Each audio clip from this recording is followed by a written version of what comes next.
بسم الله الرحمن الرحيم رب اشرح لي صدري ويسر لي أمري واحلل عقدة من لساني يفقه قولي اللهم أرنا الحق حقا وارزقنا اتباعه وأرنا الباطل باطلا وارزقنا اجتنابه اللهم رب زدني علما اللهم رب زدني علما اللهم رب زدني علما اللهم صل على محمد وعلى آل محمد كما صليت على إبراهيم وعلى آل إبراهيم إنك حميد مجيد اللهم بارك على محمد وعلى آل محمد كما باركت على إبراهيم وعلى آل إبراهيم إنك حميد مجيد بسم اللہ الرحمن الرحیم. اچھا، لاسٹ ٹائم ہم لوگوں نے عثمانیہ خلافت کے جو خلفاء کی داستانیں تھیں وہ ہم نے کمپلیٹ کر لی تھیں. تو یعنی عثمانیہ خلافت as far as خلافت was concerned وہ ہم نے تقریباً اس کو آخری خلیفہ تک کور کر لیا تھا. آج جو ہے ہم اس سے آگے چلیں گے. تو اب آپ لوگوں کو تھوڑا سا جو ہم نے ابھی تک پڑھا ہے اس کو ایک تھوڑا سا اپنے ذہن میں ریویو کر لیجئے کہ حضور اکرم صلی اللہ علیہ وسلم کے وصال کے بعد خلافت راشدہ آئی، 30 سال رہی. پھر امیہ خلافت آئی، 89 ایئرز رہی. عباسی خلافت آئی، وہ 508 سال رہی. اور پھر یہی عباسی خلافت جب صرف قاہرہ میں ایجپٹ میں کنفائن ہو گئی تھی تو وہ مزید 256 سال رہی. پھر اسپینش امید اسپین میں جو اسلام آیا وہ تقریباً 274 سال رہا. پھر سمانید امپائر آئی ایران میں اور سینٹرل ایشیا میں. پھر فاطمید امپائر آئی، یہ بیسیکلی ایجپٹ میں اور مکہ مدینہ، نارتھ افریقہ، موراکو کے علاوہ. پھر اسی طرح سے المورووٹس آئے، سلجوکس آف ایران آئے، الموہدس آف اندلوسیا یہ بھی اسپین میں آئے، سلجوکس آف روم یہ انیٹولیا یعنی ترکی میں آئے. پھر یہ الخانیز یہ مغل جو تھے، مغلوں نے جب حکومت کی اور پھر وہ مسلمان ہو گئے تو انہوں نے ایران اور پارٹ آف سینٹرل ایشیا پہ حکومت کی. پھر دہلی سلطنت ادھر انڈیا میں قائم ہوئی، اس یہ بھی کافی طاقتور ہو گئی. پھر مملوکس دوبارہ سے ایجپٹ میں آ گئے. تو اب یہ سارا آپ دیکھ رہے ہیں. پھر ان سب چیزوں کے بعد پھر آٹومن امپائر جب آئے تو انہوں نے کائنڈ آف کنسالیڈیٹ کیا اور پوری دنیا میں مسلمانوں کی پھر ایک خلافت قائم ہو گئی، جس طرح سے عباسیوں کی یا امید کی یا خلفاء راشدین کی تھی. تو اب یہ دوبارہ سے تقریباً ایک خلافت قائم ہو، لیکن اس کے پیرالل بھی بہت سی چیزیں چل رہی تھیں. اس کے پیرالل بھی ابھی ہم اس کو چارٹ دیکھیں گے تو اس میں اندازہ ہوگا. پھر بہرحال وہ تقریباً مغل جو منگولز تھے انہی کا ایک تیمور لنگ تھا، وہ آیا، اس نے کچھ تقریباً 200 سال تک اس کی حکومتیں چلی. پھر صفوید آئے ایران میں. پھر مغل امپائر سب کانٹیننٹ میں، افغانستان کے نیچے یعنی سب کانٹیننٹ انڈیا، پاکستان، بنگلہ دیش کی جگہوں پہ آئے. تو اس طرح سے یہ اسلامی حکومتیں سب چلی. اچھا، اب آٹومن نے تقریباً 624 سال رول کیا. اور یہ دیکھیں، یہ جو چارٹ ہے اب اس میں اگر آپ دیکھیں کہ جب آٹومن کی حکومت چل رہی ہے جو کہ تقریباً 1299 میں شروع ہوئی، تو اس وقت مملوکس کی حکومت ایجپٹ میں ابھی قائم تھی، پھر انہی کے دوران وہ ختم ہوئی. دہلی سلطنت انڈیا میں جو ہے ان کی بھی قائم تھی. شروع کے کچھ عرصے تک یہ الخانیدس یعنی جو منگول کا وہ اثر تھا وہ بھی قائم تھا. اسی طرح سے آٹومن امپائر کے وقت میں 3-4 سلطنتیں چل رہی تھیں مختلف جگہوں پہ، لیکن اسی کے دوران میں پھر یہ سب ختم ہو گئی. تو ایک وقت آیا کہ آٹومن امپائر جو ہے جب یہاں پہ اس ٹائم تک پہنچا، آپ سمجھ لیجئے کہ تقریباً میرے خیال میں 300 سال جب آٹومن امپائر کے ہو گئے، تو اس وقت پھر یہ صفوید امپائر جو ہے ایران کی طرف آ گئی. تو یعنی کہ پہلے تو یہ کنسالیڈیٹ ہونا شروع ہوا، تو یہ ساری حکومتیں ختم ہوئیں اور کنسالیڈیٹ ہو گئے عثمانیہ خلافت میں. لیکن پھر جب دوبارہ سے ان کا فال آیا تو پھر اس طرح سے ان کا فال آتے ہوئے آہستہ آہستہ دوسری قومیں کٹتی چلی گئیں. اچھا، آج ہم شروع کر رہے ہیں اپنا پہلا سیشن ہے کورس نمبر 7 کا. کورس نمبر 7 میں جو ہم مین چیز اسٹڈی کریں گے وہ ہوگا بیفور، ڈیورنگ اینڈ آفٹر آٹومنس، یعنی کہ عثمانیہ خلافت کے تھوڑا سا پہلے، ان کے دوران، اور عثمانیہ خلافت کے بعد میں کیا حالات تھے دنیا کے، اور کس طرح سے ایک اتنی بڑی سلطنت جو کہ 4 کانٹیننٹس پہ چھائی ہوئی تھی، جس کے انڈر تقریباً آج کے طور سے دیکھا جائے تو تقریباً 30 سے 40 ملک اس کے اندر تھے جن کے اوپر یہ پورے حکومت کرتے تھے. اور پھر کس طرح ان کا ڈکلائن آیا اور کس طرح سے اس کی پوری دنیا پہ، اسلامی دنیا پہ اس کے اثرات ہوئے. لاسٹ کلاس میں نے تھوڑا سا سعودی آٹومن وار کا ذکر کیا تھا، تو آج موسٹلی جو ہے ہم سعودی آٹومن وار پہ ڈسکس کریں گے انشاءاللہ، اور پھر اگلے سیشنز میں یعنی اس کورس نمبر 7 میں پھر ہم دہلی سلطنت کو بھی اسٹڈی کریں گے، صفوی ڈائنسٹی کو تھوڑا سا اسٹڈی کریں گے، تیمور لنگ کی ڈائنسٹی کو، پھر بیچ میں مغل امپائر بھی آئیں گے۔ مغل امپائر کو مے بھی کہ میں کورس نمبر 8 میں ڈسکس کروں کہ ان کی تھوڑی سی زیادہ ڈیٹیل ہے، لیکن ہو سکتا ہے کسی کورس میں اس کو رفلی سوری یعنی کہ بریفلی ٹچ کرتے ہوئے آگے نکلیں اور پھر تفصیل میں اگلے کورس میں آئیں۔ اسی دوران ورلڈ وار 1 ہوئی تو یقیناً اس کے بارے میں تھوڑا سا پتہ ہونا چاہیے، کیونکہ اس کے اندر مسلمان ملک یعنی کہ پوری آٹومن امپائر شامل ہو گئی تھی، تو اس وجہ سے ہمیں وہ بھی ایک لحاظ سے ہماری اسلامک ہسٹری کو آپ اگر دیکھیں تو وہ اس لحاظ سے ہوتی۔ اسی طرح پھر ہم conditions of Muslims after Ottoman Empire study کریں گے، تو یہ ہمارا ہو جائے گا کورس نمبر 7 انشاءاللہ تعالی۔ اچھا، خلافت عثمانیہ 624 سال رہی، ہم سب کو پتا ہے یہ ایک چھوٹی سی جگہ سے سٹارٹ ہوئی تھی، اس کے بعد یہ بڑھ کے پورے میڈیٹرینین سی کے گرد چھا گئی، چاروں طرف اس کے چاروں طرف تقریباً آ گئی تھی، اور ظاہر سی بات ہے اسپین جو ہے اس کا عباسی خلافت کے بعد پھر اس کا ڈکلائن بھی آ چکا تھا، تو اب یہاں پہ تو یہ نہیں پہنچے، لیکن باقی یہ پورا علاقہ جو ہے یہ آٹومن امپائر کے انڈر تھا، مکہ مدینہ بھی تھا، اور پھر یقیناً اس کے جو ہے ایسٹ میں بھی اس کی ان کی کافی حکومتیں قائم تھیں۔ عثمانی خلافت کے بارے میں ہم کافی پڑھ چکے ہیں، آپ لوگ سلائڈ دیکھ لیجئے گا کہ کس طرح سے یہ لوگ آئے۔ ہم نے یہ بھی پڑھا تھا لاسٹ ٹائم کہ کولیپس آف عثمانیہ خلافت کیسے ہوئی، عثمانیہ خلافت ختم کیوں ہوئی۔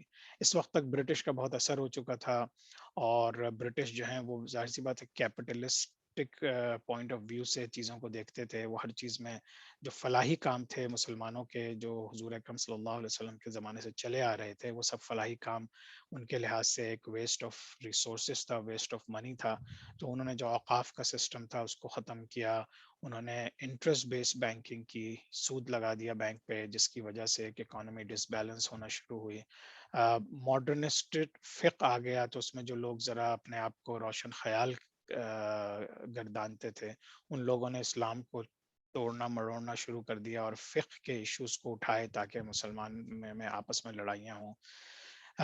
نیشنلسٹ آئیڈینٹیز شروع ہو گئی ہر جگہ، ہر کوئی اپنی اپنی ایتھنک لائنز پہ اور اپنی لینگویج کی لائن کے اوپر فائٹ کرنے لگا۔ ترکوں نے، ینگ ٹرکس نے اپنی تحریکیں شروع کی تاکہ ترکی میں صرف ترک رہیں اور باقی جو آٹومن امپائر تھی اس سے ان کا کوئی سروکار نہ ہو۔ ایکسٹریمسٹ موومنٹ شروع ہوئی سعودی عرب میں، جس طرح سے ہم بات کریں گے آج، اور پھر یہ تقریباً 300 سال تک سعودی اور آٹومن وارز چلیں، جو کہ بہت کم لوگوں کو اس کا پتہ ہے۔ اچھا، اب آٹومن سعودی وار کو ہم ڈسکس کر لیتے ہیں۔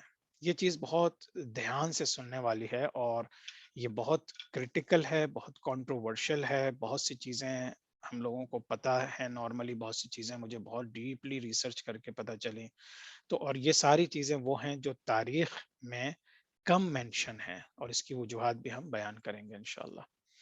اچھا، یہ جو پارٹ آف ہسٹری ہے، جو آٹومن سعودی وار تقریباً 3 سال ہوئی ہے، یہ پارٹ آف ہسٹری جو ہے وہ کائنڈ آف ہڈن ہے۔ اس کی وجہ یہ ہے کہ ظاہر بات ہے سعودی عرب اس کو بہت زیادہ ہائی لائٹ نہیں کرنا چاہتا، اور سعودی عرب کے پاس چونکہ بہت پیسہ آ گیا تھا، آئل نکل آیا تھا، تو اس کے بعد انہوں نے جو لوگوں کو پڑھنے کی اپرچونیٹیز دیں، جو انہوں نے بکس پبلش کی، جن علماء کو سپورٹ کیا، ان سب میں انہوں نے اپنے آپ کو اچھا بنانے کے لیے کوئی جو ان کی ایسی بات ہو سکتی تھی کہ جس سے ان کو کوئی برا نام ملتا، وہ انہوں نے بیسیکلی ہسٹری سے نکال ہی دیا۔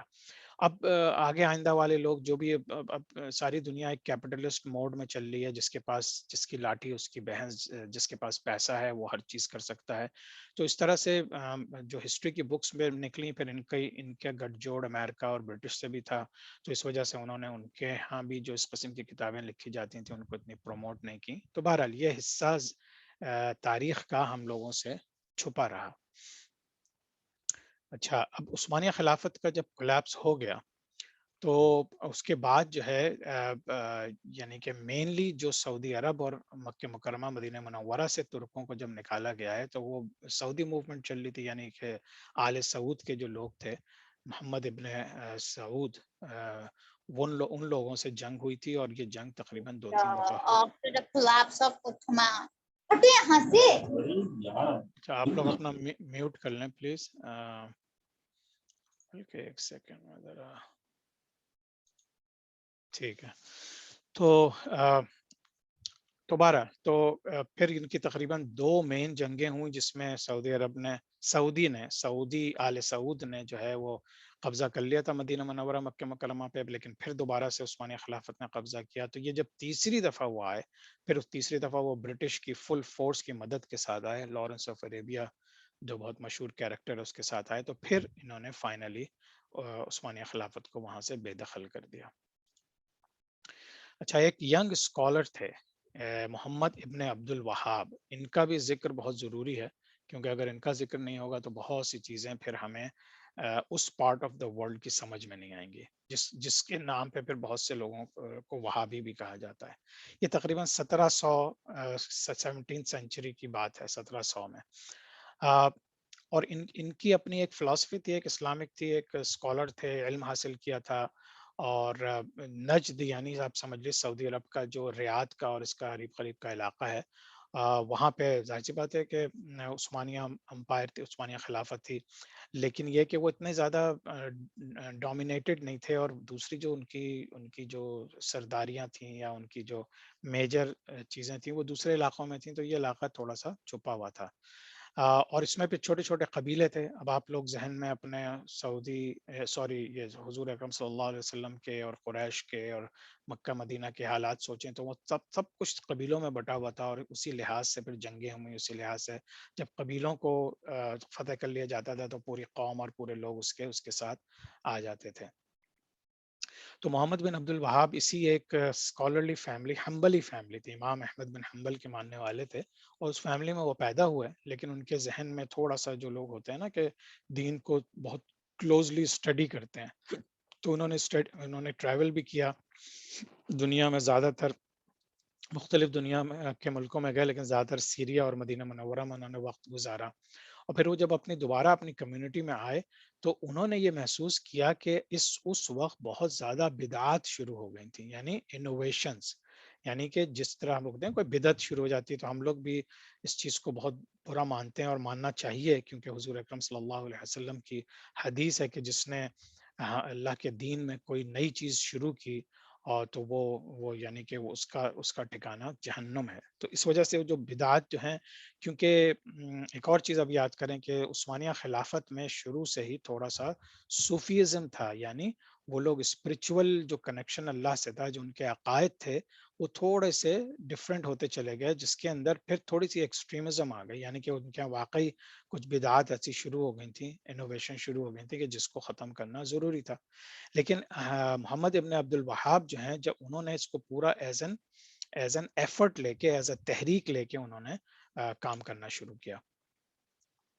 اچھا، وہ بہت کنٹروورشل ہو گئے اس وقت، کیونکہ وہاں پہ بہت ینگ تھے وہ، اور لوگ ان کو یہ کہنے لگے کہ تم ہمیں اسلام پڑھاؤ گے، اور اور ظاہر بات ہے صوفیزم اور پھر وہ جو ان کے ہمبلی اسکول آف تھاٹ تھا اس میں تھوڑا سا کلیشز تھے، لیکن ان کے اپنے کچھ ایکسٹریمسٹ خیالات بھی تھے.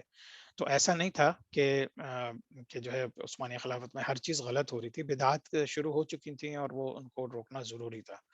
تو بہت سے لوگ ان سے ناراض بھی ہو گئے، لیکن انہوں نے ایکسٹریم ویو پھر یہ لیا کہ انہوں نے کہا کہ یہ جو بدعات کرتے ہیں یہ سب کافر ہیں. کیونکہ اب آپ ذہن میں رکھیں کہ اسلام میں یہ ہے کہ اگر کوئی کفر کر رہا ہے، کوئی کافر ہے، تو پھر اس کے خلاف جہاد جائز ہے، یعنی جہاد وہ ان کا خون آپ کے لیے حلال ہو جاتا ہے.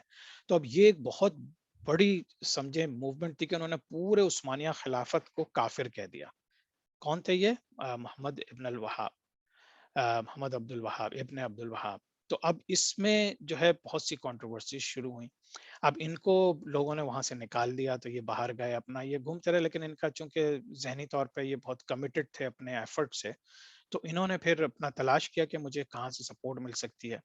تو فائنلی پھر یہ محمد ابن سعود جو تھے وہ بھی ایک ٹرائب کے سردار تھے اس وقت. تو جب یہ ان سے ملاقات ہوئی تو انہوں نے ان کے ساتھ گٹھ جوڑ کر لیا، یعنی ان کے ساتھ الائنس کر لیا کہ محمد ابن سعود جو آل سعود بنے، جو سعودی عرب میں اب جن کی حکومت ہے، اور محمد ابن عبد الوہاب نے ایک الائنس کر لیا کہ ہم اس فتنے کو، اس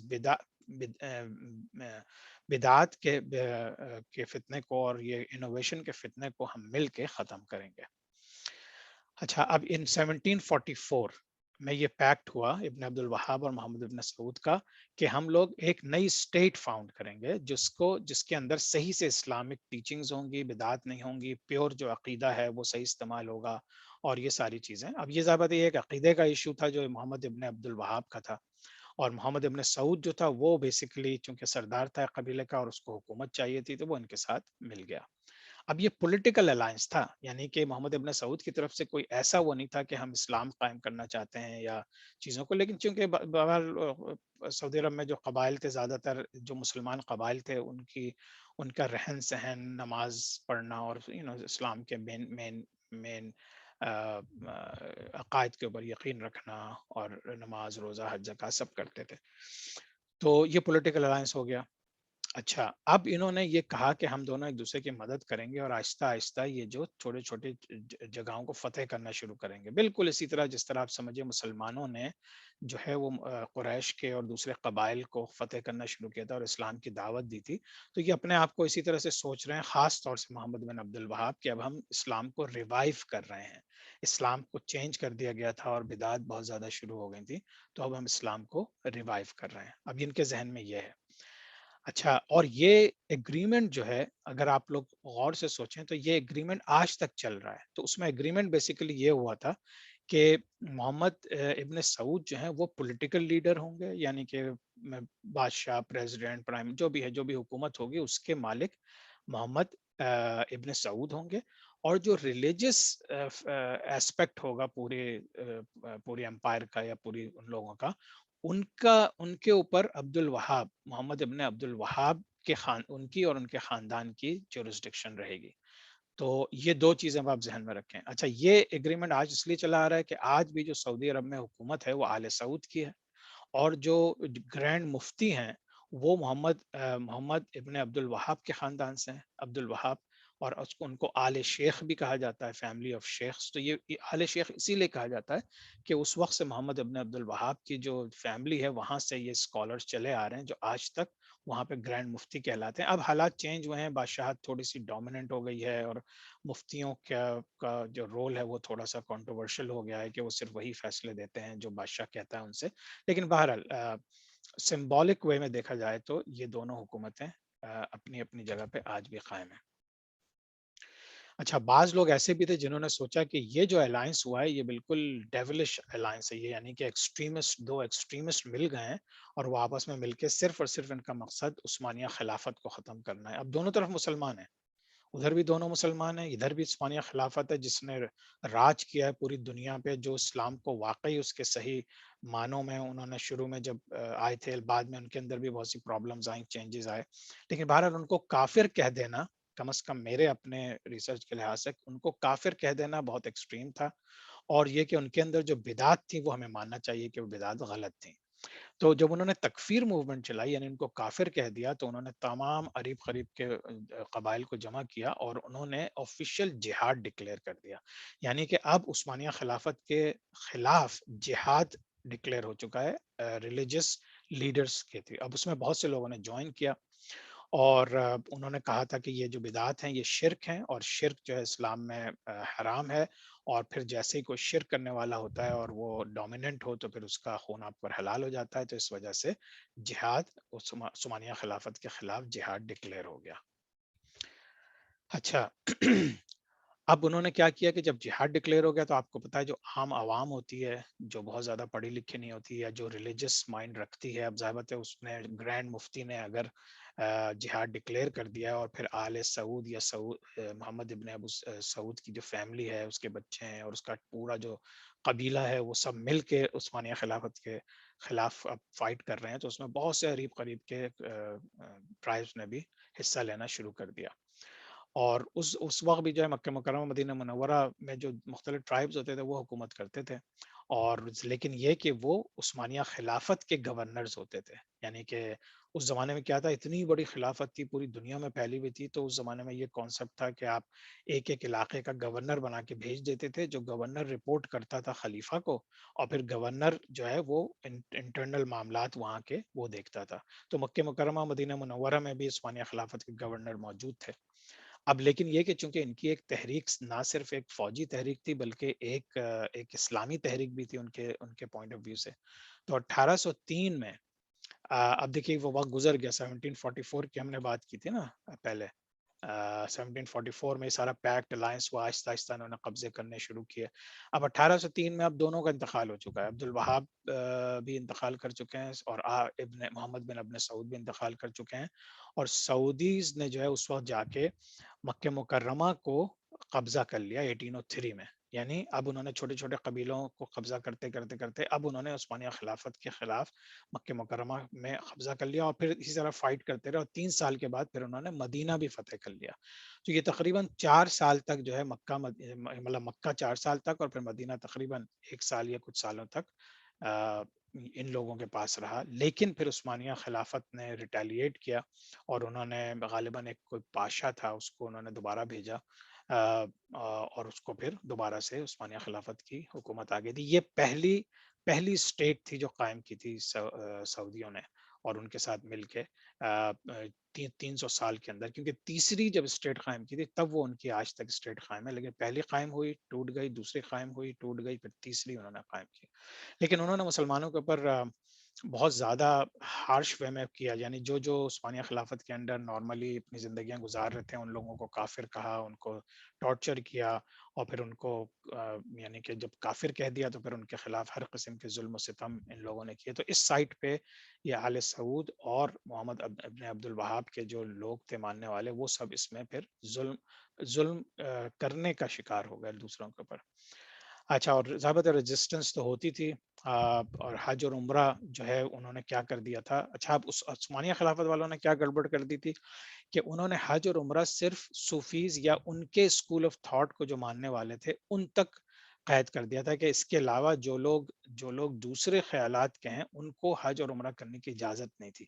اب یہ عثمانیہ خلافت کی طرف سے ایک ظلم تھا, ایک غلط بات تھی, کیونکہ اسلام میں کم از کم مکہ مکرمہ مدینہ منورہ میں آپ کسی مسلمان کو آنے سے نہیں روک سکتے, نہ روکنا چاہیے.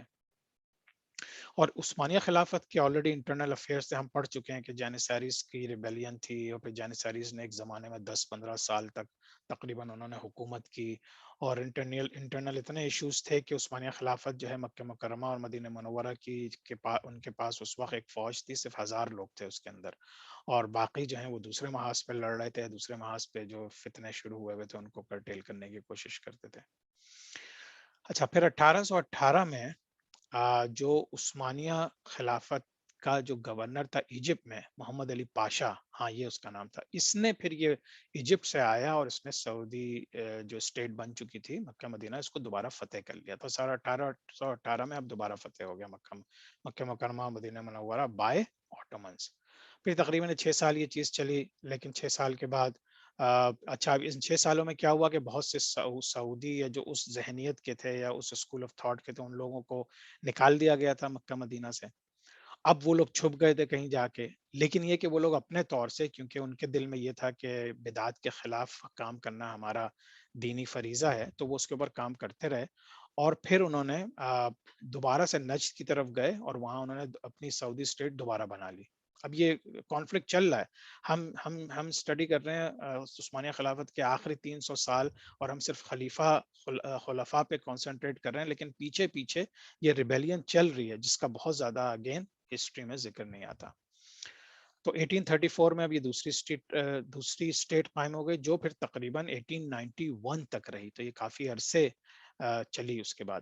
لیکن یہ کہ جو یہ وارز تھیں بٹوین آٹومن اینڈ سعودی, وہ تقریباً اوور آل 300 سال تک چلتی رہیں, اور اس کی وجہ سے پھر بہت سے جو آٹومن امپائر کی جو طاقت تھی وہ کمزور ہونی شروع ہو گئی, اور آہستہ آہستہ پھر فائنلی وہ لوگ ختم ہو گئے تھے.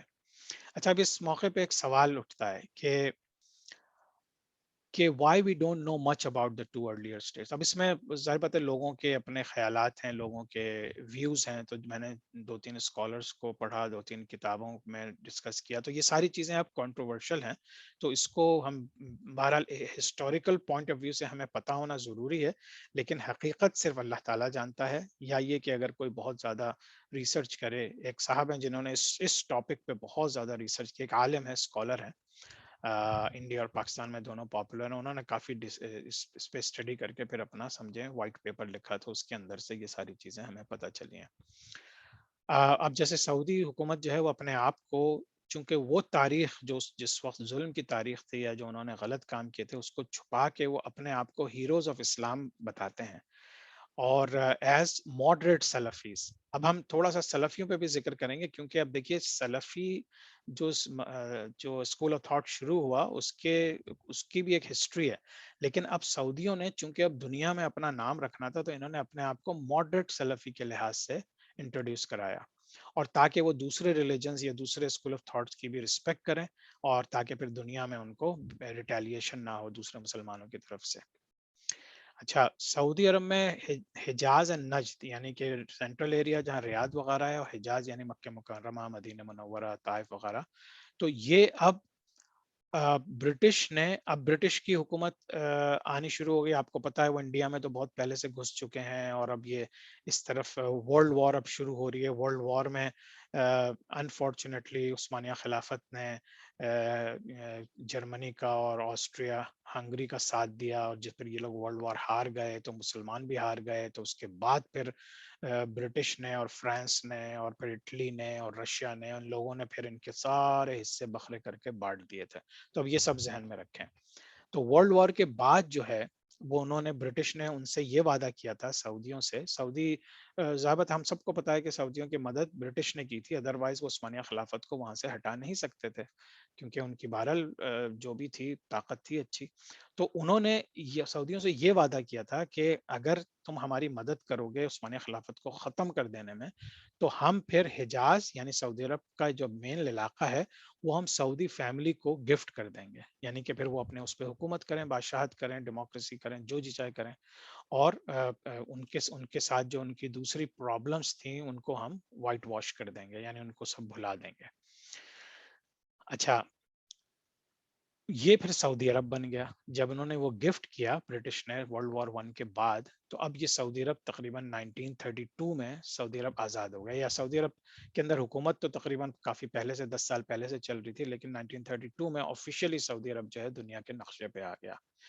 اچھا, جو برٹش نے اب سعودیوں سے تو یہ وعدہ کیا تھا, دوسری طرف جو ہاشمائٹس تھے جو کہ اپنے آپ کو مطلب ہاشمی قبیلے سے کہتے ہیں, اور جو اپنے آپ کو صحیح فرما روا وہاں کا مانتے تھے, تو ان سے یہ کیا کہ وہ ان کو ہم پیلسٹائن دے دیں گے. لیکن انہوں نے یہ وعدہ ہاشمائٹ سے بھی کیا, مسلمانوں سے بھی کیا, اور اس زمانے میں ایک نئی قوت زائنسٹ جو کہ بہت ہی امیر کبیر اور بزنس مین یہودی تھے, جن کا یہودیت مذہب سے اتنا زیادہ تعلق نہیں تھا, لیکن سب کیپٹلسٹ مائنڈ رکھتے تھے اور دنیا میں پیسہ بنانا چاہتے تھے اور اپنی حکومت بنانا چاہتے تھے, کیونکہ یہودیوں کی پوری دنیا میں کوئی ایسی اسٹیٹ نہیں تھی. تو ان سے برٹش نے اور فرانس نے یہ وعدہ کر لیا تھا کہ اگر تم ہماری مدد کرو گے عثمانیہ خلافت کو الٹنے میں, تو ہم تمہیں فلسطین دے دیں گے. اب فلسطین اس زمانے میں کیا تھا, یہ شام کا پورا حصہ فلسطین کہلاتا تھا. شام بھی پارٹ آف شام, جارڈن, لبنان, فلسطین, یہ سب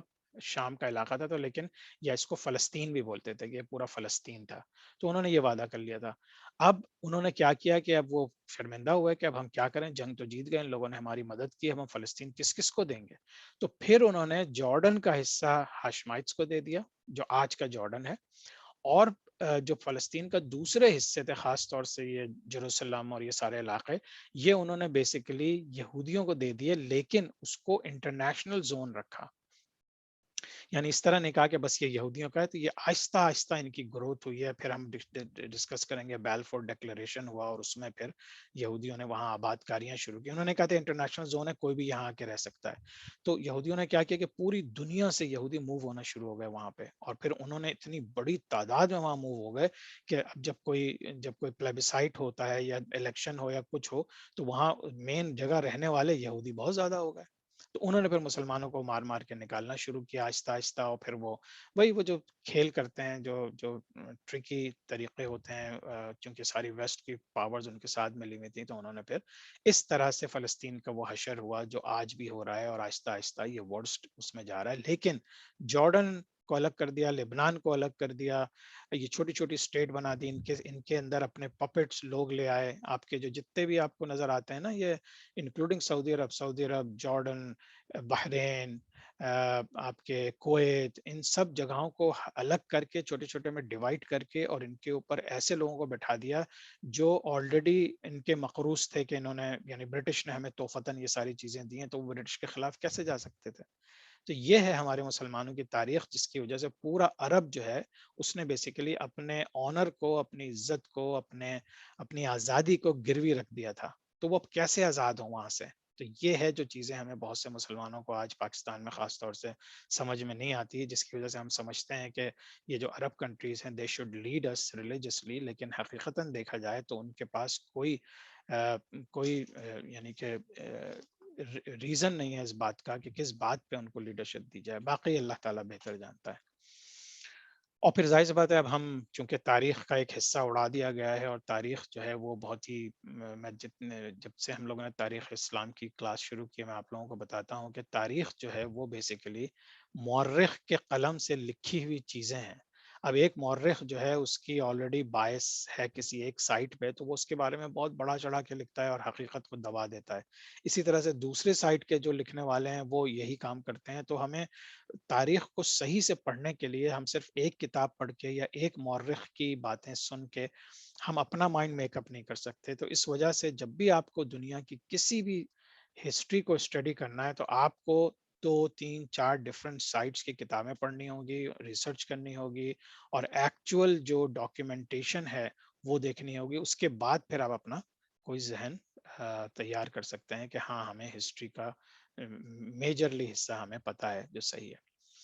تو اب یہ عبد الوہاب کو لوگوں نے بہت سے ایکسٹریمسٹ بھی کہا، پھر ان کو وہابی کہنا شروع کیا، اور یہ اتنا مکسڈ اور کمپلیکس سبجیکٹ ہے کہ اس کو آج بھی ہم اگر ڈسکس کرنے بیٹھے ہیں تو کہیں نہ کہیں ہمیں ڈسکرپنسیز نظر آتی ہیں کہ یار یہ اگر اتنے دیندار تھے تو انہوں نے یہ کیوں کیا.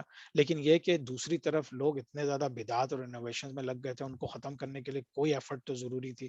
تو یہ ساری چیزیں بیک اینڈ فورتھ چلتی ہیں، لیکن ہم جس کی ساری ججمنٹ جو ہے وہ اللہ تعالیٰ پہ چھوڑ دیتے ہیں تاکہ کہ اللہ تعالیٰ کو پتہ ہے کہ حقیقت کیا ہے.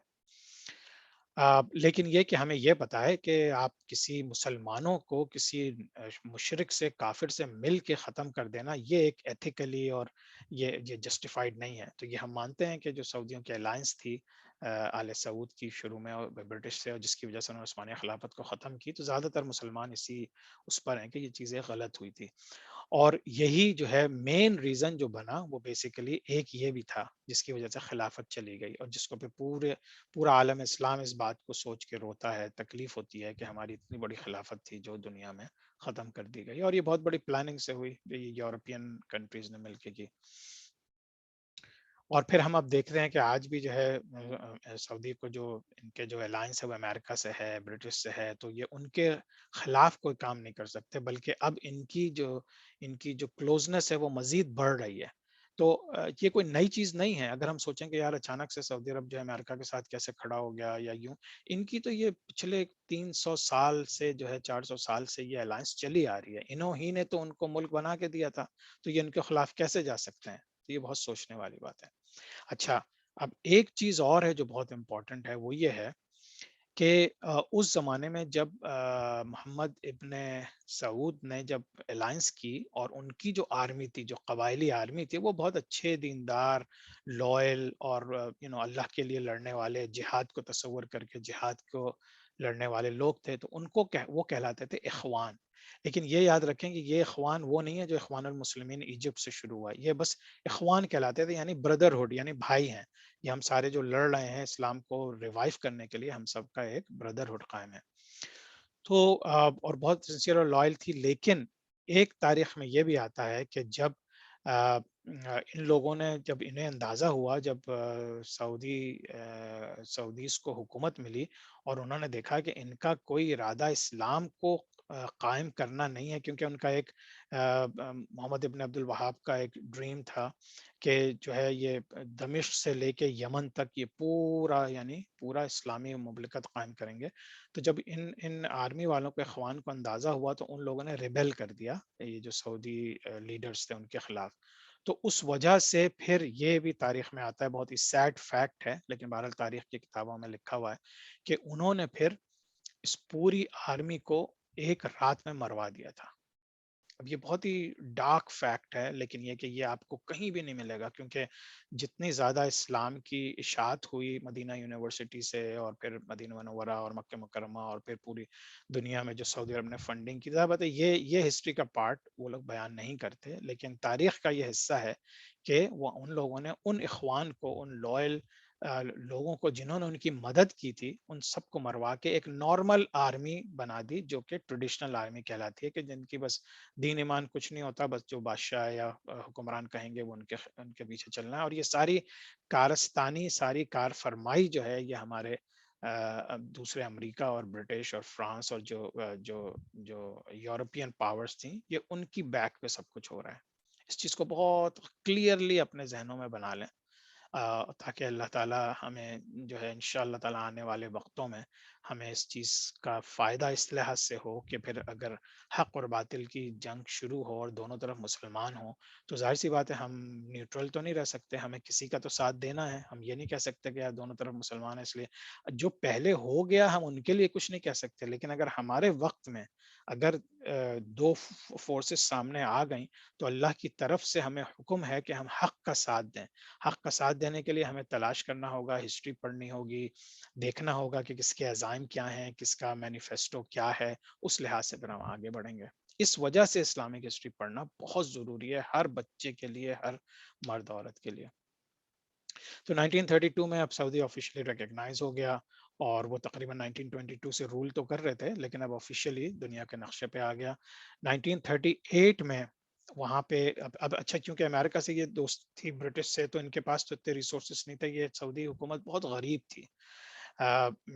میرے اپنے کچھ رشتہ دار ہیں جو اس زمانے میں آئے تھے یہاں پہ، وہ بتاتے ہیں کہ وہ اتنے غریب تھے کہ وہ لوگوں کے جو حجاج کرام آتے تھے وہ اپنی روٹیاں پھینکتے تھے تو یہ جھپٹتے تھے ان کے اوپر، یہی سارے سعودی، کیونکہ ان کے پاس کچھ بھی نہیں تھا، یہ تو بس لڑ جھگڑ کے آ گئے تھے، ریگستانی علاقہ تھا، کوئی کلٹیویشن کوئی کچھ طرح کی چیز نہیں ہوتی تھی. تو پھر امریکہ نے جو ہے چونکہ یہ ڈیزرٹ تھا، پہاڑ تھے، تو امریکہ نے اپنی کمپنیاں لگائی ہوئی تھیں خاص طور سے دہران میں جہاں پہ آج کل آرامکو ہے. تو وہاں ایک آئل سے اچانک سے ان کو بہت بڑی مقدار میں آئل ڈسکور ہو گیا اور پھر وہیں سے 1938 سے پھر اچانک سے سعودیوں کے پاس اتنا پیسہ آیا کہ جو کہ آج تک چل رہا ہے، کیونکہ پھر آئل ڈرلنگ شروع ہوئی اور پھر ان کا یعنی یہ جو ویل تھا، یہ جو ایک کنواں تھا، یہاں سے اتنا انہوں نے تیل دریافت کیا کہ پوری دنیا میں اس سے بڑا کوئی ذخیرہ نہیں تھا اس وقت تک. تو اب یہ بڑے پیمانے پہ پھر ان کی امریکہ اور برٹش اور فرانس ان لوگوں کی کمپنیز نے آ کے ڈرلنگ کی، اور ظاہر سی بات ہے ان لوگوں کو ڈرلنگ تو آتی نہیں تھی تو سارے وہی ڈرل کرتے تھے، یقیناً آدھے سے زیادہ پیسہ وہی لے جاتے ہوں گے، لیکن بہرحال کچھ تو ان کو دینا تھا. تو یہ جو کچھ ان کو ملتا ہے یا ملا ہے اس سے انہوں نے پوری دنیا میں اتنی بڑی عمارت قائم کر دی ہے اور اتنا پیسہ ہے. اب بہرحال چونکہ اب کسی بھی قوم میں اب ان کے اندر بڑے اچھے ریلیجیس بہت لوگ ہیں جنہوں نے پھر پوری دنیا کی بہت خدمت بھی کی. جب ان کے پاس پیسہ آیا، حرم شریف اور مدینہ منورہ کی جو ایکسپینشنز ہوئی ہیں، جو حجاج کرام کے لیے آسانیاں پیدا کی ہیں، جو انہوں نے ساری جو چینجز کیے ہیں صرف اس وجہ سے کہ لوگوں کو مشکلات نہ ہو. اور یہ اگر آپ یاد کریں یہ قریش قبیلے کا ایک تھا آج سے 1400-1500 سال پہلے، کہ جو وہاں کے عرب تھے وہ مکہ مکرمہ مدینہ منورہ میں ایز اے ہوسٹ بنتے تھے حجاج کرام کے اور عمرہ کرنے والوں کے. تو وہ چیز تو ان کی بہت سی اچھی چیزیں بھی ہیں. تو ہم صرف تاریخ کو اسٹڈی کر رہے ہیں، ہم کسی کو رائٹ اینڈ رانگ نہیں بول رہے، ہم کسی کو ججمنٹ پاس نہیں کر رہے. اللہ تعالیٰ نے ہر جگہ اچھے برے لوگ بنائے ہوتے ہیں، لیکن تاریخ ہمیں پتہ ہونی چاہیے. اور اس کے بعد پھر جس طرح سے کتنے سال گزر گئے، اس کے بعد پھر حکومتیں آئیں. بعض شاہ فیصل کی جو حکومت تھی وہ ون آف دا بیسٹ حکومت تھی پوری دنیا میں، جس نے جو ہے اسلام کو اور دین کو اس طرح سے فلرش کر دیا تھا، اس طرح سے عزت دے دی تھی کہ بڑے بڑے سپر پاورز نے گھٹنے ٹیک دیے تھے. لیکن پھر ان کے خلاف، پھر انہی لوگوں کے خلاف سازشیں ہوئیں، ان کو قتل کروا دیا گیا اور پھر آگے سلسلہ چلا، وہ ہم سب دیکھ رہے ہیں، جان رہے ہیں. اچھا تو بہرحال یہ ہو گیا کہ وہ پھر سعودی عرب بہت زیادہ امیر ہو گیا اور ہم چیزیں آگے چلنے لگے. اچھا اب ہم تھوڑا سا سلفی موومنٹ کو اس لیے اسٹڈی کریں گے کیونکہ اس کا بہت گہرا تعلق ہے محمد ابن عبد الوہاب سے اور یہ سعودیوں سے اور پھر ایجپٹ سے جو ایک اخوان المسلمین کی تحریک شروع ہوئی ان سے. تو ہم اس کو تھوڑا سا ڈیٹیل میں اسٹڈی کرتے ہیں بالکل تاریخی پوائنٹ آف ویو سے. محمد ابن عبد الوہاب موومنٹ جو تھی وہ بیسیکلی عقیدے کے لیے تھی. وہ صرف بدعات کو ختم کرنا چاہتے تھے. وہ چاہتے تھے کہ یہ جو آٹومن امپائر نے جو بدعاتیں شروع کر دی ہیں، انوویشنز کی ہیں، ان کو ہمیں ختم کرنا ہے. لیکن وہ اس میں اتنے ایکسٹریم چلے گئے کہ انہوں نے ان کو کافر کہنا شروع کر دیا اور ان کے خلاف جہاد ڈکلیئر کر دیا. تو انہوں نے فقہ کے اوپر ان کی جو ایفرٹ تھی محمد بن عبد الوہاب کی، وہ فقہ پہ نہیں تھی، وہ عقیدے پہ تھی. ٹھیک ہے. تو انہوں نے فوکس کیا عقیدے پہ. اور ہم فقہ جو ہے وہ حنبلی تھے، تو امام احمد بن حنبل کے فقہ کو وہ فالو کرتے تھے عبد الوہاب جو ہیں. اور پھر انہوں نے فقہ کو چینج کرنے کی کوشش نہیں کی. انہوں نے کہا فقہ جو ہے امام احمد بن حنبل کا ہی ہے، ہم لیں گے، لیکن عقیدہ جو ہے وہ ہم اپنا ایک عقیدہ بنائیں گے کہ جس میں صوفیزم یا جو نئی نئی بدعات ہیں، قبروں پہ جانا یا بہت سارے بزرگوں کو کس انداز سے لینا، ان کا روحانی تعلق اللہ سے کیا ہوتا ہے، وہ سب ایک پورا صوفیزم ہے. انشاءاللہ کبھی ہم صوفیزم پہ بھی بات کریں گے انشاءاللہ، اللہ نے اگر زندگی دی. اچھا، اب اسی وقت جو ہے ایک اسٹرانگ موومنٹ شروع ہو چکی تھی ایجپٹ میں. اب ایجپٹ میں جو موومنٹ تھی وہ بیسیکلی فقہی موومنٹ تھی. وہ تھی اجتہاد کی. مسلمانوں کے اندر اجتہاد ختم ہو گیا تھا. یعنی مسلمان لکیر کے فقیر ہو گئے تھے. اور اگر آپ دیکھیں امام ابو حنیفہ سب سے زیادہ جو اہل الرائے کہلاتے تھے، ان کے مذہب میں، ان کے فقہ میں بھی اجتہاد کو بہت بڑی ویلیو دی گئی تھی. اسی طرح سے آگے چل کے اجتہاد بہت ضروری ہے اسلام میں، اس لیے کہ زندگی چینج ہو رہی ہے، وقت چینج ہو رہا ہے، حالات چینج ہو رہے ہیں. تو اگر ہمارے جو علماء کرام ہیں جن کو قرآن اور حدیث کی بہت اچھی طرح سے نالج ہے، اگر وہ حالات حاضرہ کو دیکھتے ہوئے اس کے اوپر رولنگز نہیں دیں گے، تو جو ہمارے نئے مسائل ہیں وہ کیسے حل ہوں گے؟ تو اجتہاد بہت ضروری ہے، یہ سارے لوگ جانتے ہیں. لیکن عثمانیہ خلافت میں چونکہ ان کا تھوڑا سا جو عقیدہ تھا اور جو فقہ تھا وہ اس لحاظ سے تھا کہ انہوں نے پھر ظلم یہ کیا کہ اجتہاد پہ پابندی لگا دی. اور انہوں نے کہا کہ یہ اللیگل ہے. کوئی بڑے بڑے علماء کرام بیٹھ کے ڈسکشن اور اب یہی چیزیں جو ہارون رشید نے انکریج کی تھیں عباسیہ خلافت میں، اب عثمانیہ خلافت میں آخر کے دور میں آ کے اب یہ چیزیں بھی ڈاؤن ہو رہی ہیں، جس کی وجہ سے جو ہے وہ پرابلم شروع ہوئی اور جس کی وجہ سے مسلمان پھر خلافت بھی ختم ہوئی اور سب چیزیں. تو اینی وے ٹھیک ہے. تو عثمانیہ خلافت میں جو ہے وہ اجتہاد کو اللیگل کر دیا تھا. اچھا، سم اسکالر جو کچھ اسکالرس تھے جو اجتہاد کو سمجھتے تھے کہ بہت ضروری ہے، انہوں نے پھر اپنی سیکرٹ سوسائٹیز بنا لی. اور وہ کیا کرتے تھے کہ وہ اپنا یعنی مین اسٹریم لوگوں سے ہٹ کے وہ جا کے علماء کرام اور فقہا اور حدیث کے علماء، وہ سارے لوگ مل کے کرنٹ ایشوز کے اوپر ڈسکس کرتے تھے اور اجتہاد کرتے تھے، اور پھر وہ رولنگز جو ہیں وہ لوگوں میں بتا دیتے تھے. لیکن عثمانیہ خلافت کی حکومت جو تھی اس کو منع کرتی تھی. تو ان لوگوں نے چونکہ سیریا اور ایجپٹ میں تھوڑی سی ان کو سپورٹ تھی، تو ایجپٹ میں اور سیریا میں ان لوگوں نے ملنا شروع کیا اور اجتہادی ایشوز پہ کام کرنے لگے. لیکن جیسے ہی ان لوگوں کا پتہ چلتا تھا تو عثمانی خلافت کے فرما روا ان کو جیلوں میں بند کر دیتے تھے. تو یہ جو موومنٹ تھی، یہ بیسیکلی اس کو بعض لوگوں نے سلفی موومنٹ کا شروع کیا کہ بھئی ہمارے اسلاف جو ہیں وہ اجتہاد پہ یقین رکھتے تھے اور عقیدہ ان کا بالکل بدعات کے خلاف تھا. تو یہ ایک سلفی موومنٹ کے نام سے مشہور ہو گئی. لیکن یہ موومنٹ بھی، اس کو سلفی کا نام جو ہے وہ کافی بعد میں دیا گیا، لوگوں نے کہا. لیکن بعض لوگ یہ ٹرم جو ہے ایسے ہی تھرو کرتے تھے. اور یہ اچھا، اب یہ جو موومنٹس تھیں یہ ایجپٹ میں محمد عبدو کے نام سے ایک سمجھیں اسکالر تھے، امام تھے. اور یہ 1849 کی بات ہے اور 1905 میں ان کا انتقال ہوا. محمد عبدو نے یہ ایک تحریک شروع کی تھی جو اسی لائن پہ تھی. اور پھر ان کے ایک اسٹوڈنٹ تھے راشد رضا، وہ 1865 سے 1935 رہے. اور وہ تھے راشد رضا، لوگ کہتے ہیں کہ پھر انہوں نے اپنے آپ کو سلفی کہنا شروع کیا. لیکن اسکول آف تھاٹ اب آپ سوچ لیں کیا ہے. اسکول آف تھاٹ بیسیکلی یہ دو فورسز جوائن کر رہی ہیں آپ، ایک جو عقیدے کی کریکشن کرنا چاہ رہے ہیں اور ایک طرف جو ہے اجتہاد کو پروموٹ کرنا چاہ رہے ہیں. تو تقریباً 100 سال تک یہ ادھر ادھر ٹرم رہی، لیکن فائنلی پھر اس کو سلفی موومنٹ یا سلفی اسکول آف تھاٹ کے نام سے یہ سامنے آ گیا. اچھا، اب کیا ہوتا ہے اس کے بعد؟ اب خلافت جو ہے وہ ٹوٹ گئی. کوئی خلیفہ نہیں رہا، ورلڈ وار آ گئی، ورلڈ وار کے بعد کمپلیٹلی 1924 میں کمپلیٹلی آفیشیلی خلافت ختم ہو گئی. پوری امت جو ہے ایک کیوس میں، ایک پرابلم میں ہے. ایجپٹ میں Salafi movement becomes very strong. Egypt کے اندر چونکہ وہاں سے شروع ہوئی تھی سلفی موومنٹ، بہت اسٹرانگ ہو گئی. اب ان کی لڑائیاں شروع ہو گئیں. سعودی عربیہ جو ہے وہ محمد ابن عبد الوہاب کا جو عقیدہ تھا، جو بدعات کے خلاف تھا، وہ ان کو فائٹ کرتا تھا، یعنی کہ ان کے ساتھ تھا. تو اب یہ دو فورسز تھیں، ایک عقیدہ اور ایک فقہ کی.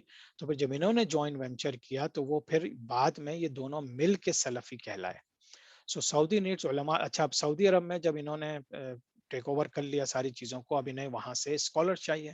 اب سعودی عرب میں تو ابھی تک اتنے زیادہ علم کو وہ نہیں تھا اس زمانے میں، خاص طور سے چونکہ عثمانیہ خلافت کے زیادہ زور و اثر تھا. تو انہوں نے پھر ایجپٹ سے وہاں سے ٹیچرز منگوانے شروع کیا کہ وہاں سے ٹیچرز آئیں اور وہ ہمیں پڑھائیں، کیونکہ وہاں پہ بہت زیادہ یہ الازہر یونیورسٹی بن چکی تھی اور وہاں پہ علماء اور فقہا اور بڑی تعداد میں لوگ بنتے تھے. تو وہاں سے انہوں نے ٹیچرز بلانے شروع کیا. اور ایجپٹ گورنمنٹ جو تھی اس وقت، اب وہاں پہ یہ جو ایفرٹ تھی، یہ اخوان المسلمین کے نام سے شروع ہو گئی تھی. Excuse me. تو اخوان المسلمین اور سلفی موومنٹ نے جوائنٹ فورسز کی بھی تھی. تو ایجپٹ جو گورنمنٹ بھی تھی اس وقت وہ اخوان المسلمین کو ختم کرنا چاہتی تھی، کیونکہ وہ سمجھتے تھے یہ لوگ ایکسٹریمسٹ ہیں، اور ظاہر بات ہے وہ لوگ لبرل تھے، سیکولر تھے جو حکومت تھی. تو انہوں نے بہت سے لوگوں کو نکال دیا اپنے ملک سے. تو اب وہ لوگ کہاں آئے، کہاں پہ ان کو سپورٹ ملنی تھی؟ سعودی عرب میں. اب یہ جو ایجپٹ سے نکالے ہوئے لوگ تھے، علماء فقہا، یہ لوگ سعودی عرب میں آ گئے اور وہ ٹیچرز بن گئے، خاص طور سے مدینہ یونیورسٹیز میں، مکہ یونیورسٹی میں، اور مختلف جگہوں میں جہاں جہاں سعودی عرب نے یونیورسٹیز بنائی تھیں شرعی تعلیمات کے لیے، وہاں پہ وہ ٹیچر ہو گئے. اچھا، اب یہ اخوان المسلمین کا تھوڑا سا دیکھ لیتے ہیں. یہ کون تھے؟ یہ مسلم بردرہڈ کے نام سے مشہور ہیں، آج بھی ہیں. آج ان کو بہت زیادہ دبا دیا گیا ہے، خاص طور سے ایجپٹ کی موومنٹ تھی. اور ایک اسکالر تھے اور ایک اسکول ٹیچر تھے اور امام تھے. ان کا نام تھا حسن البنا. حسن البنا کی پیدائش 1906 میں ہوئی اور 1949 تک ہوئی. اور ان کا بھی جو ایک بہت ہی اچھے انسان تھے، بہت ہی دیندار، بہت ہی چیزوں کو صحیح سے سمجھنے والے، اور اللہ کے دین کو صحیح طریقے سے نافذ کرنے کا شوق تھا ان کو، اور یہ اسلام کو ریوائیو کرنے چاہتے تھے. اور یہ بیسیکلی برٹش کے خلاف لڑے.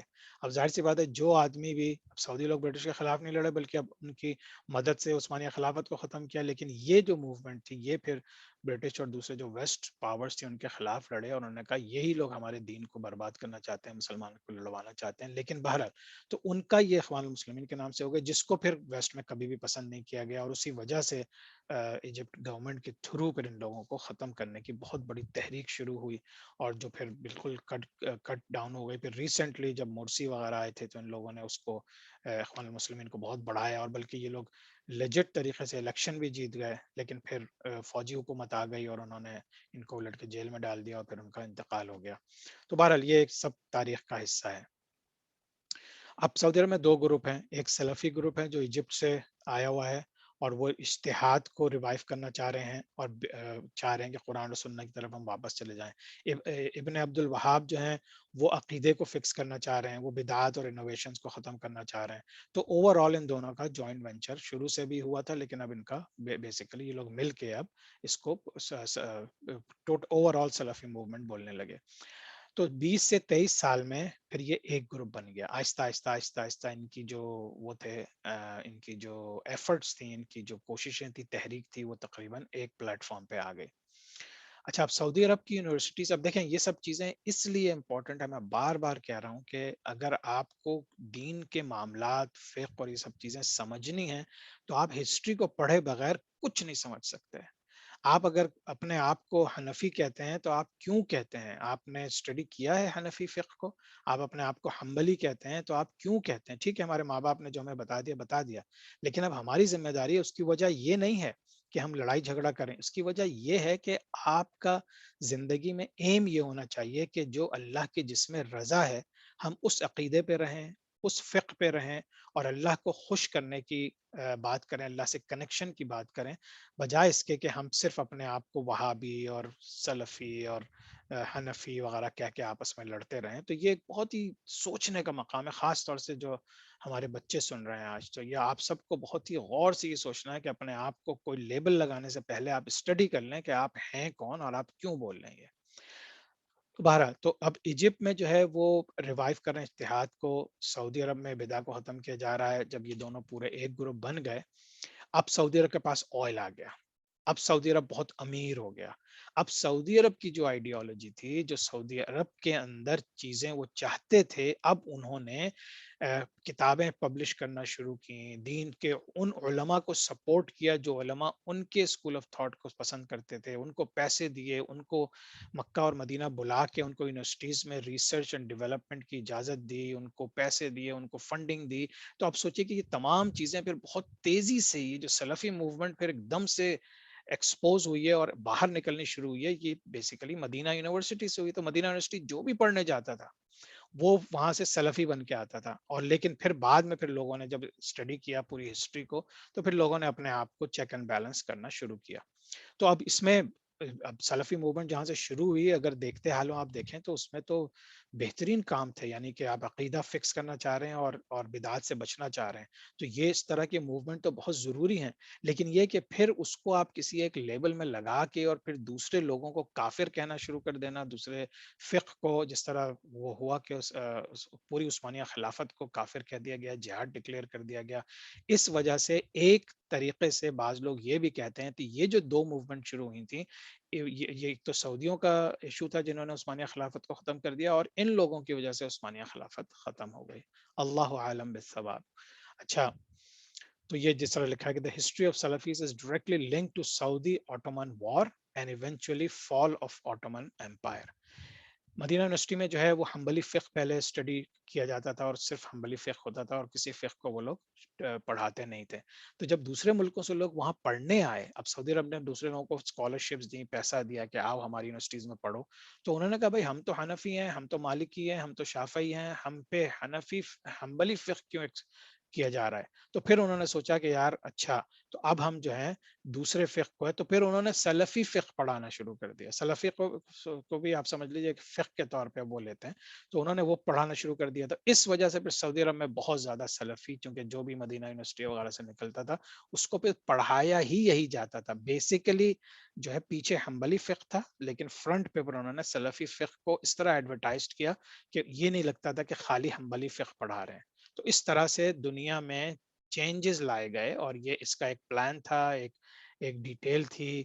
اب اس میں اللہ تعالیٰ کی طرف سے اللہ نے کس کو کیا صلاحیت دی تھی، کون حق پہ تھا، کون ناحق پہ تھا، یہ صرف اللہ کو پتا ہے. ہمیں تو اپنا تعلق اللہ سے بنانا ہے، اور ان معاملوں میں نہیں پڑھنا. اگر ہم ان معاملوں میں پڑھیں گے نا تو یقین کریں آپ خدا نہ خواستہ اصلی دین سے بھی ہٹ جائیں گے. تو آپ کو جاننا ضروری ہے کہ ہوا کیا، کیسے ہوا، کون کیا کہتا تھا، ان کی تاریخ کیا ہے. لیکن اپنے آپ کو بالکل اسٹریٹ فارورڈ اللہ تعالیٰ سے تعلق رکھیں، قرآن سے تعلق رکھیں، اور صحیح احادیث سے تعلق رکھیں. انشاءاللہ تعالیٰ ہم سب کی بچت ہو جائے گی. اور یہ بہت کمپلیکیٹڈ اور ڈیٹیل ہسٹری ہے یہ. تو مجھے پتا ہے تھوڑا سا ٹائم 2-4 منٹ آگے جائیں گے، لیکن ہم تھوڑا سا ورلڈ وار پہ دیکھ لیتے ہیں. یقیناً آپ سب کو پتا ہوگا، لیکن اب ورلڈ وار نے کس طرح سے پلے کیا اس پوری سلسلے میں. تو ورلڈ وار شروع ہوئی 1914 میں اور 18 میں ختم ہو گئی، 4 سال تقریباً. اور آٹومن کا جو ڈکلائن تھا وہ آلریڈی شروع ہو چکا تھا اس سے پہلے بھی. لیکن ورلڈ وار میں کیا ہوا کہ جب سب کو پتا ہے کہ آسٹریا ہنگری میں کسی ایک شہزادہ تھا، اس کا کوئی قتل ہوا، اس کی وجہ سے آسٹریا ہنگری ایک تھا اس وقت، وہاں سے جنگ شروع ہوئی، تو جرمنی نے ان کا ساتھ دیا. پھر اسی طرح سے بلغاریہ نے ان کا ساتھ دیا، اور پھر انفارچونیٹلی آٹومن امپائر نے، اب یہ اللہ ہی جانتا ہے کیوں ساتھ دیا ان کا، لیکن آٹومن امپائر نے پوری کی پوری آسٹریا ہنگری کا اور جرمنی کا ساتھ دے دیا، جس کی وجہ سے پھر پوری جو دنیا تھی دوسری، Great Britain, France, Russia, Italy, Romania, Japan اور امریکہ، یہ سارے دوسری سائٹ پہ ہو گئے، اور یہ کہلائے ایلائٹ فورسز. یعنی یہ ساری ایلائٹ فورسز تھیں، یہ سارے ملک تھے، اور دوسری طرف جرمنی، آسٹریا ہنگری، بلغاریہ اور آٹومن امپائر تھے. بہت ہی گھمسان کی جنگ ہوئی، بہت قتل و غارت ہوا، لیکن آخر میں یہ جو اور جرمنی سائڈ جو تھی وہ ہار گئی، تو اس میں عثمانیہ خلافت بھی ہار گئی. جب وہ ہار گئے تو آٹومن امپائر جو ہے ورلڈ وار کے اینڈ میں اب ان کے حصے بکھرے ہونے شروع ہوئے. پیس ٹریٹیز قائم ہوئیں، اس میں بہت سی پیس ٹریٹیز ہوئیں، بہت سے نام آپ کو آتے ہیں. ایک لوسین ٹریٹی بھی تھی جو سوئٹزرلینڈ میں ایک جگہ کا نام ہے، وہاں کے نام پہ ہوئی تھی، اور اس میں بہت سی ڈیٹیلز ہیں، وہ کبھی بعد میں ڈسکس کریں گے انشاءاللہ. تو اب جتنی آٹومن ٹیریٹوریز تھیں جو عثمانیہ خلافت کے انڈر لینڈ تھی، وہ سب ان لوگوں نے برٹن، فرانس، گریس اور رشیا نے آپس میں بندر بانٹ شروع کر دی کہ بھئی اچھا یہ تمہارا ہے، یہ ہمارا ہے، اس پہ ہماری حکومت ہوگی، اس پہ ہمارا پپٹ بیٹھے گا، اس پہ یہ ہوگا. اور آفیشلی جو ہے وہ عثمانیہ خلافت جو ہے وہ 1922 میں مطلب ختم ہو چکی تھی. اور پھر یعنی کہ عثمان کا جو سلطان کا جو ٹائٹل تھا وہ ایلیمنیٹ کر دیا گیا تھا. اور پھر اس زمانے میں ہی جو لبرل لوگ تھے ترکی میں، جو نیشنلسٹ تھے، انہوں نے فائٹ شروع کی، اور انہوں نے 1924 میں پھر ایگزائل کر دیا آخری جو سلطان تھے. اور پھر انہوں نے ترکی والوں نے، جس میں کمال اتاترک کا بہت ہی غلط رول تھا، اور اس نے اسلام کو بالکل ختم کرنے کے لیے ایک تحریک چلائی. پھر جو ینگ ٹرکس تھے، جو ینگ لوگ تھے ترکی کے، اور وہ عثمانیہ خلافت کے خلاف تھے، اور وہ چاہتے تھے کہ بدماشی ہو، عیاشی ہو، شراب عام ہو، کوئی سیگریگیشن نہ ہو. تو پھر یہی سب چیزوں کو برٹش نے، فرانس نے، ان لوگوں نے پروموٹ کیا. کمال اتاترک کی تحریک چلی، وہ آرمی میں تھا تو اس کو بہت زیادہ سپورٹ تھی. اس کے بعد خلافت کمپلیٹلی ختم ہو گئی. اور one of the main reason جو سمجھے کہ خلافت ختم ہوئی ہے وہ یہ ہاشمائٹس اور سعودیز جو تھے، ان لوگوں کی وجہ سے، اللہ عالم. اچھا، برٹش نے عرب کو پاور دینے کے لیے کہا تھا، تو انہوں نے مسلمانوں کو پاور دینی تھی. تو انہوں نے پاور کس طرح دی کہ انہوں نے یہ تمام جو عثمانیہ خلافت کے انڈر سعودی عرب، اور آپ کو جیسے میں نے بتا دیا پورا فلسطین، شام، عراق، کویت، بحرین، یہ قطر، یہ ساری چیزیں انہوں نے چھوٹے چھوٹے چیزوں میں ڈیوائڈ کی. ان کے اوپر اپنے پسند کے لوگ بیٹھائے، اور سمجھیے وہاں سے زندگی شروع ہو گئی. اچھا، اب ورلڈ وار ون کے بعد کیا ہوا؟ برٹش اینڈ فرانس کو اب ڈیسائیڈ کرنا تھا کہ نئی کانکرڈ لینڈ کو کس طرح سے کریں. تو انہوں نے اسمال کنٹریز بنا کے سب کو، جس طرح میں نے ابھی بتایا. اور پھر انہوں نے فلسطین کی جو لینڈ تھی وہ مختلف لوگوں سے بات کر لی تھی، اب اس سے پہلے ہم ذکر کر چکے ہیں. تو انہوں نے زائنسٹ کو کچھ دی، کچھ جارڈن کے طور پہ دی، کچھ لیبنان بنا دیا. اور پھر انہوں نے پورے شام کو، اس زمانے میں شام بہت بڑا ایریا ہوتا تھا جس کے اندر آج کے بہت چھوٹے چھوٹے ممالک شامل تھے، انہوں نے اس کو پورا توڑ دیا، مسلمانوں کی طاقت کو ختم کر کے رکھ دیا. عثمانیہ خلافت کی جو دشمنی تھی ان کے دلوں میں، وہ ان کو اس وقت ٹھنڈ پہنچی کہ جب تمام چیزیں انہوں نے ختم کر دی. اچھا، the borders of the Middle East. اچھا، اب جو ورلڈ وار کے بعد جو برٹش، جو آپ یہ دیکھیے تاریخ میں یہ آتا ہے کہ دو لوگ تھے، ایک فرانس کا بندہ تھا، ایک برٹش مارکس سائکس تھا، اور ایک فرینچ مین تھا، فرینکوئس پیکارٹ. ان دونوں نے مل کے باقاعدہ بس نقشے کو دیکھ کے یہ ڈیسائیڈ کیا کہ اچھا یہاں سے یہ کاٹ دو، اچھا یہ کر دو، اور ساری چیزیں اسی لحاظ سے پورے سعودی عرب کی باؤنڈری ڈیفائن ہو گئی، اور جو ہے دوسرے ممالک کی باؤنڈری ڈیفائن ہو گئی، اور اس طرح سے وہ ہو گیا.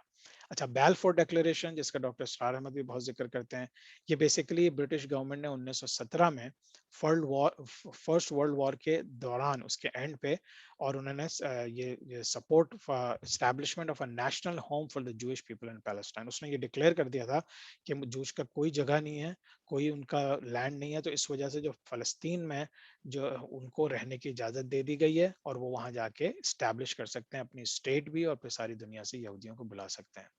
اور پھر جس طرح میں نے بتایا تھا کہ وہ انٹرنیشنل زون ڈکلیئر ہوا، لیکن مسلمان وہاں موو نہیں ہوئے. مسلمان مزے کر رہے تھے ویسٹ میں، امریکہ اور کو مزے آ رہے تھے، لیکن یہودی ساری دنیا سے، رشیا سے، انگلینڈ سے، پوری دنیا سے یہودیوں نے اپنے مائگریشن کی بہت بڑے پیمانے پہ، اور پھر وہ فلسطین میں آ کے رہے، اور پھر انہوں نے اپنے اسرائیل کو آزاد کرا لیا.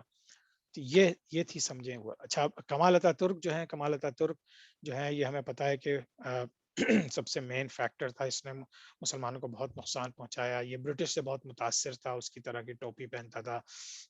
جیسے یہ پریزیڈنٹ بنا پہلا، اس نے اسلامک رول تمام ختم کر دیے. اس نے عورتوں کا حجاب پہ پابندی لگا دی، شراب عام ہو گئی، پروسٹیٹیوشن عام ہو گئی. اور اس کو جو ہے یہ ایز اے ڈکلیئرڈ اسٹیٹ جو ہے 1923 سے 38 تک یہ حکومت میں رہا. اور اس نے بیڑا غرق، یعنی جو عثمانیہ خلافت کی رہی سہی چھوٹی سی ترکی کا علاقہ تھا، وہ اس نے پورے اس کا رسم الخط چینج کر دیا. عربی رسم الخط تھا، اس کو انگلش میں کر دیا. سارے جو آفیشیل اچھی چیزیں تھیں عثمانیہ خلافت کی، ان کو ختم کر دیا. عثمانیہ خلافت کے جو خلافہ کے خاندان تھے ان کو ایگزائل کر دیا. اور اسی وجہ سے اتا ترک کو آج بھی جو ماڈرنسٹ ہیں اور جو ٹریڈیشنل اسلام کو پسند نہیں کرتے، وہ کمال اتا ترک کو اپنا باپ مانتے ہیں۔ اتا ترک کا مطلب ہے ترکوں کا باپ، یعنی اتا باپ کو کہتے ہیں، ترک اتا ترک، تو ترک اس کو اپنا، وہ ترک اس کو اپنا باپ کہتے ہیں جو سمجھتے ہیں کہ اس نے ہمیں آزادی دلوا کے اور اسلام کو یہاں سے ختم کیا، کیونکہ ٹریڈیشنل اسلام جو تھا اس نے مسلمانوں کو تباہ و برباد کر دیا۔ تو اب دیکھیے کہ ہم لیسنس کیا دیکھتے ہیں ریل کوئک۔ اب ہم لوگ جو ہے، انسان کسی چیز کو پریڈکٹ نہیں کر سکتا، کوئی نئی امپائر کب آئے گی کب جائے گی ہمیں نہیں پتا ہوتا۔ گلوری آف اسلام جو ہے، ہمیں یہ بھی پتا ہونا چاہیے کہ عرب تو اللہ کی طرف سے ہے کہ عرب میں حضور اکرم صلی اللہ علیہ وسلم آئے اور وہاں سے چلے، لیکن عرب جو ہے وہ ان کی وجہ سے خالی ریسٹرکٹ ہم عرب کو نہیں کر دیں کہ صرف وہی اسلام لا سکتے ہیں، وہی پھیلا سکتے ہیں۔ اللہ تعالیٰ نے ہر انسان کو اپنی ذمہ داری دی ہے، چاہے وہ عرب ہو یا عجم ہو۔ تو ہم لوگ بعض اوقات عربوں کو بہت زیادہ کریڈٹ دے دیتے ہیں اس بات کے، اسلام آئے گا تو انہی کے ذریعے آئے گا، اسلام کی صحیح چیزیں ہوں گی تو انہی کے ذریعے ہوں گی، ایسی کوئی بات نہیں ہے۔ تو ہمیں اپنے ذہنوں کو کلیئر کر لینا چاہیے۔ اور پھر ایک ایک اسکالر کا یہ وہ ہے کہ یہ جو اتنے عرصے 650 سال چلی ہے اس ترک کی خلافت، اس میں اللہ کی برکت تھی، کیونکہ شروع میں بڑی قربانیاں دی گئی ہیں اور بڑے نیک پرہیزگار اور اللہ والے اور صوفی ذہن کے لوگ جو اللہ سے کنیکشن رکھنے والے تھے، ان لوگوں نے آٹومن امپائر بنائی اور اس کو شروع میں اس کو سہارا دیا۔ اور پھر ہمیں یہ بھی پتا ہے کہ politics is a dirty game, ہمیں یعنی کہ پوری تاریخ سے پتہ چلتا ہے کہ یہ جو پالیٹکس جسے ہم آج کہتے ہیں، چاہے وہ پاکستان میں ہو کہ انڈیا میں ہو کہ پوری دنیا میں ہو، یہ ایک گندا کھیل ہے۔ اس کے اندر کسی مسلمانوں کو پولیٹیکلی انوالو نہیں ہونا چاہیے، وہ اپنی تحریکیں چلائیں، الگ سے چلائیں، لیکن یہ کہ اگر آپ پالیٹکس میں گھسیں گے تو نہ صرف آپ گندے ہوں گے بلکہ آپ اسلام کو بھی گندا کریں گے۔ تو یہ ایک سمجھیے ایک انالیسس ہے بڑے بزرگوں کی۔ Every empire has its rise and fall, یہ بھی ہمیں پتہ چلتا ہے کہ اب یہ نہیں ہو سکتا کہ عثمانیہ خلافت قیامت تک رہتی، یہ تو ہونا تھا، لیکن یہ کہ اس کے اسباب کیا تھے، اس کے ریزنز کیا تھے، یہ کیوں ہوئی، اس کو اسٹڈی کر کے ہم آئندہ کے لیے اپنے آپ کو چیزیں سکھا سکتے ہیں۔